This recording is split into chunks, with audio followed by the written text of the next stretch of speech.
I think my only regret is this is something I've always wanted in my life. The only painful part of this entire process was like their technology comes straight from Beverly Hills.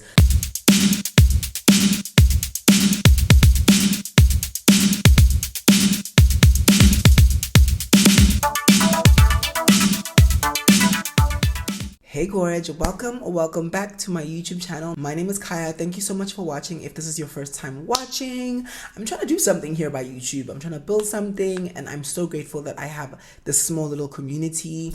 And yeah, I'm excited. I'm excited to create this video today. I'm excited to be speaking to you guys today. This is my first ever sit down, so let's chat. Today I'll be spilling all the tea, all the details about my hair transplant, the healing process, my decision process, the awkward stages, what I wish I knew, everything. I just got my hair transplant done over a month ago, so it's been just a little bit over a month, so I am clear to kind of like, live the rest of my life right now. I'm kind of just going through the healing process at this moment in time. I'll just basically be answering you guys the FAQs, all the questions you had, because Lord knows I had a lot of questions in my TikTok DMs, in my Instagram DMs, in my YouTube shorts. Like, the girlies were asking, like, what is that on your head? And you know what? I had a surgical cap on. Insert pic here. I was going through it a little, but I'm back to normal. But you know what? Like any other surgery, there's gonna be some healing, guys. Like, you have to go through the process. You have to look a little bit ugly to get to your beautiful phase. And I think I'm currently in that era. So let's chat. So I think the first question is the question that everyone kind of asks me is why? Like, why did I get a hair transplant? Guys, it's literally simple. I was balding. I got a hair transplant because like I was 23 at the time. I'm 24 now. I wasn't 23 when I started balding. I noticed I was balding at like 18 years old. However, when I decided to get the hair transplant done, I was 23 years old. Guys, I'm 24 now. Who balds at 24? And okay, not me perpetuating stigma. It happens. Like, it happens to everyone. One thing about balding, one thing about a receding hairline, one thing about losing your hair, it doesn't have a race, it doesn't have a gender, it doesn't have a sexuality, it does not have any face. I know people who are my age, who are older than me, who kind of, have the same like makeup as me as a human being, who are normal and who have a full set of hair. And some people don't, it just honestly happens to some people and it doesn't happen to others. It's just how the cookie crumbles. It's genetic, it's life. And so I noticed I was balding at like 18, and at the time I didn't really care because I would just shave my head off anyways. And I think I started balding at 18, but I only noticed when I started growing my hair back up again. I was like, whoa, what's going on? And I think I charged it at the time because I was like, well, it's fine. I shave my hair anyways. This is like my current aesthetic anyways, so chop it. However, I am going through a little bit of a personal journey. I'm going through a little bit of a transition, if you may. I'm, figuring out my life right now, and hair was just a big important part of like affirming who I am as a human being. So I had to affirm that part of me. Where did I get my hair transplant done? So I got my hair transplant done at Alvi Armani, South Africa. They have offices in Beverly Hills, Buenos Aires, New Delhi. They are an incredibly gorgeous, stunning, efficient, loving, supportive, affirming hair transplant clinic. And one, the fact that they're such a global company, and two, the fact that they like saw little old me and they were like, girl, we got you, and we're going to like give you the affirming surgery you need in your life. And I am so grateful because their entire team was so great, like from the medical team, the receptionist, the office, the consultants. Genuinely a really good team of people that really care beyond obviously their personal and professional like endeavors. Like, great team, and they took care of me so well. Okay, enough about Alvi Armani and rambling about them. But yes, I got my hair transplant done at Alvi Armani, and it was honestly such a great process. They really treated me well, and they listened to me. And I think that's what I appreciate about their team, is they really like listen to like my needs and like the type of hairline I want and the type of hair I kind of will help me and affirm me in my like journey. And so shout out Alvi Armani, shout out. What are the main stages of the entire process? So the first couple of days is like the first 8 days where basically I couldn't do much. Like I couldn't work out, I couldn't sleep like normally. I had to sleep upright, like with like an airplane pillow. It was a whole thing, girl. I couldn't take a normal shower. I basically had to like duck and dive the shower, girl, the shower head. It was just, yeah, the first 8 days, I'm not gonna lie to you guys, it's healing. It's post-surgery. You have to go through what you have to go through. However, after the first 8 days, it's smooth sailing, honestly. From then and there, you can start washing your hair normally. You can start using shampoo, and that's like the kind of like the first stage of healing, like super delicate, like lying upright, like keeping it cute and keeping it demure. 14 days onwards, you can start taking minoxidil and your finasteride. So finasteride, if you guys don't know what it is, it's basically like a DHT blocker. So basically it blocks the hormone that causes like male pattern baldness, which is kind of like something I was facing. And so finasteride is great, really good for your health, really good for your hair journey. And then I'm obviously currently, you know, still on minoxidil. I do like a foam pump in the morning, and then I do an oil, or is it a serum? It's like an oil-based, water-based kind of like serum. Comes in like a nozzle.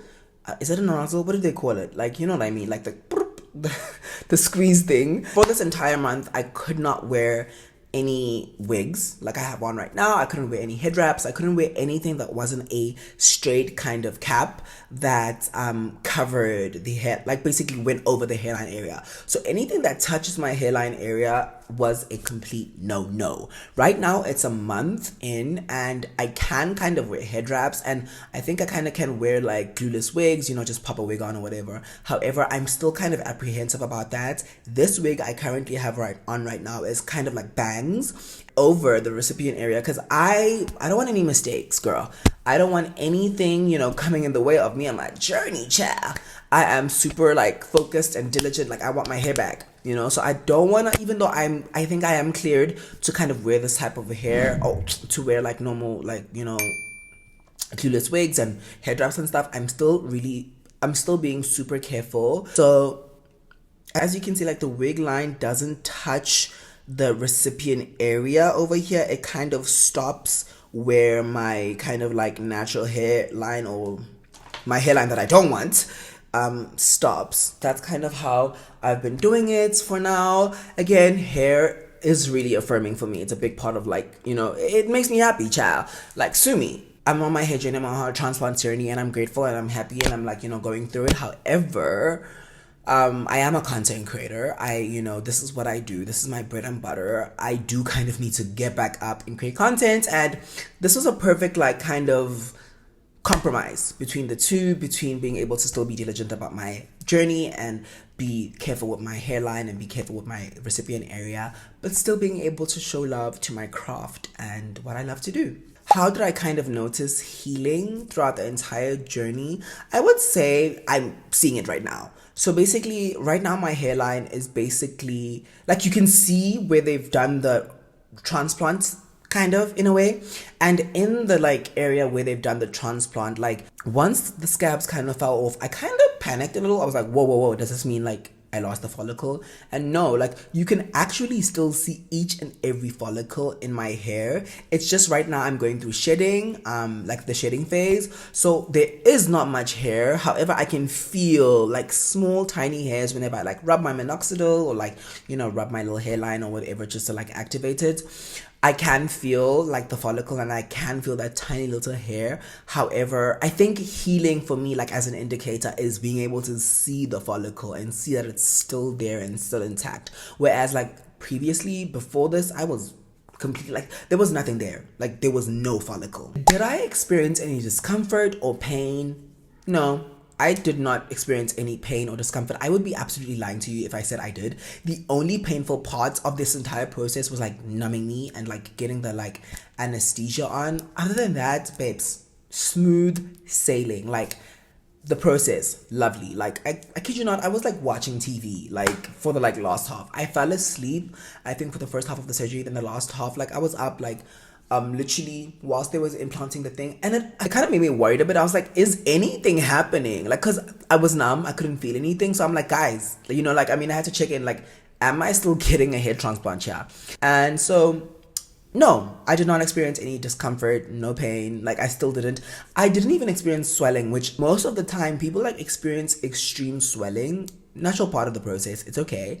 I didn't. Like I think I might have swelled a little in my forehead, but because I was just so focused on just like living life and like carrying on, like I didn't notice it. I think looking back at photos, I'm like, okay, maybe you might have been a bit like plump, but no swelling. Like I literally moved on swiftly throughout my life. How soon was I able to resume regular activities? I would say from a month proper, but like if I'm pushing it, like 2 weeks, 14 days. After 14 days, you can start like light workouts and stuff. You can start like, doing home workouts. Child, I don't like to work out. I mean, I do like to take walks here and there, and I do kind of sweat a little, so I had to be really careful. I only started working out like a month in advance. So I've only started working out like a couple of weeks back, like a week ago. And yeah, that's kind of, I would say, the threshold between being able to do normal activity. When did I start noticing shedding? So I started noticing the shedding phase, I think, honestly, just a week after I started minoxidil. So I would say like 3-4 weeks in, that's when I was like, whoa, okay, we're shedding. But it wasn't bad. It really wasn't bad. I think because like my hair doesn't grow that much anyways. I think what had grown was not that much. I think after like the scabs fell off, I saw so much kind of like hair. I was like, ooh, like this is looking cute. Like, and then like, girl, lost all that hair. And it's fine. I'm still shedding. I'm still in the shedding process. Right now, I'm not shedding as much as I was before. So I'm hoping we're getting to like, the new growth phase soon. Have I seen any new growth yet? Right now, no. I haven't seen any new growth.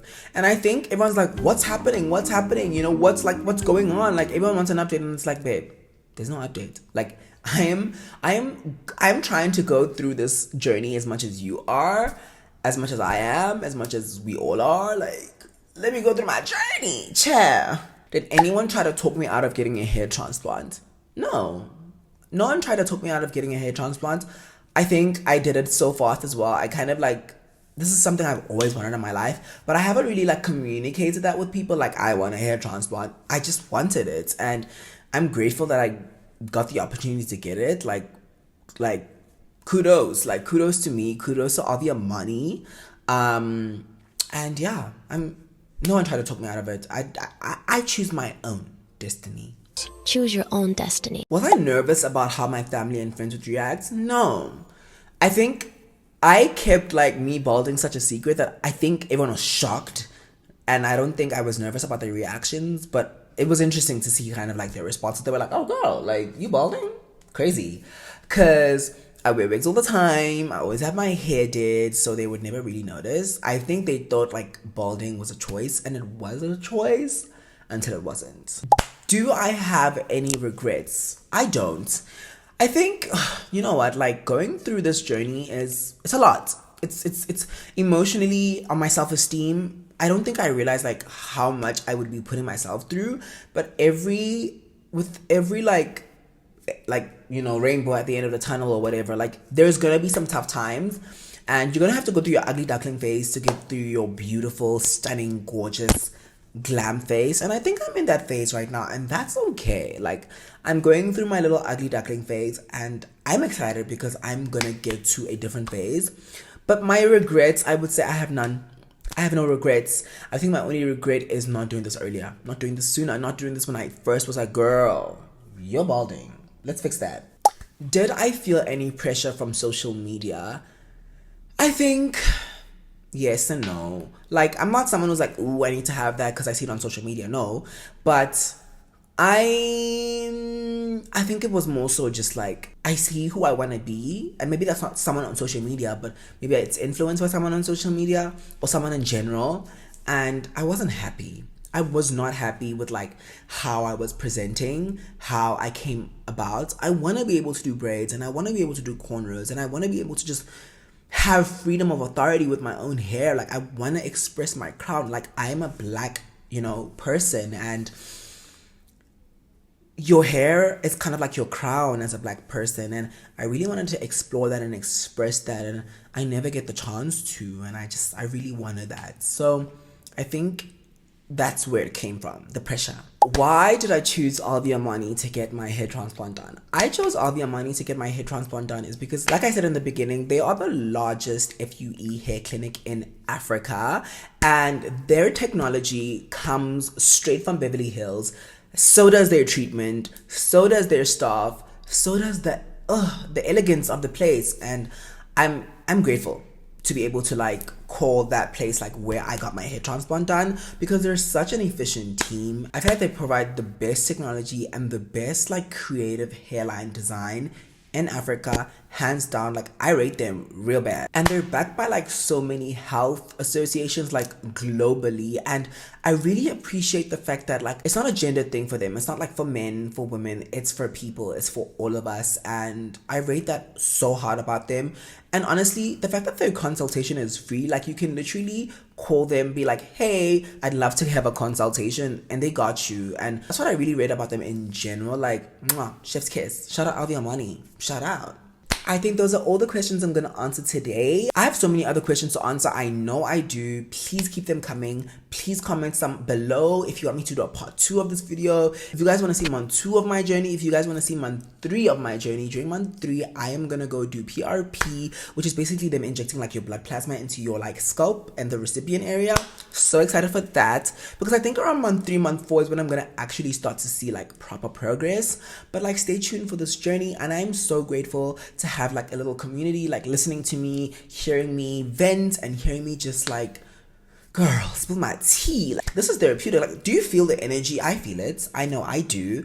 Thank you so much for watching my video. Please join my little family that I'm trying to build here. I really hope you guys can stick along for my journey, for my other journeys, for my life in general. If you guys want to see also like a makeup tutorial on here on YouTube, because I do makeup tutorials on TikTok all the time, but if you guys want to see like me do like a little, you know, something over here, like a in-depth sit down YouTube video, let me know.